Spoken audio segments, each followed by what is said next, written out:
Right, assalamu alaikum everyone, and Luna Classic is dropping down, and I think that's it.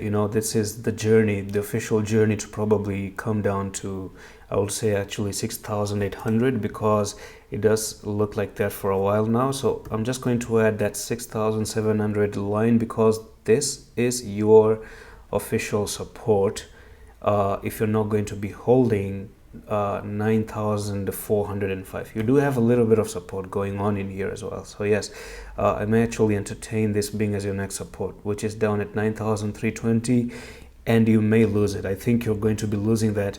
And if I do show you what is going on the monthly time frame, so you're looking at this to have your shooting star, a red candle. So even if you do end up coming down, you're going to be making an evening star all in all. So man, it does look like February is about to get bloody, right? February is about to get red, and March may actually offer relief and good prices for you guys to enter, I guess.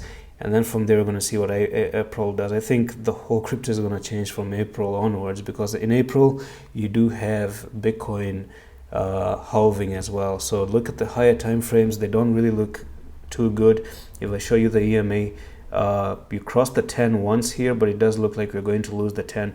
But honestly, I've told you before, the interpretation that I see right now is that Luna Classic went down for one wave, 2, 3, 4, 5, A, B, and then go for the C correction. I think once we're done with this B correction, we're going to be looking for C correction. And the good thing about the C correction is that it's going to be bigger than the A, right? And it makes a lot of sense, because it does look like this was your falling wedge as well. So you broke the falling wedge, coming down here, you're still outside the wedge with a technical target to the upside of the wedge in the future somewhere, 36. You didn't get it this time, and I'm not even surprised that you didn't actually go all the way up there to that falling wedge technical target. Reason being is there was always that one chance where you're going to be dropping down for a B correction, and okay, fine, at least it's dropping now, at least we know we're getting the B. And once the B comes in, another good side about it is that you get to enter cheap, isn't it? And that's it for the video. I'm going to see you the next one. Allah Hafiz.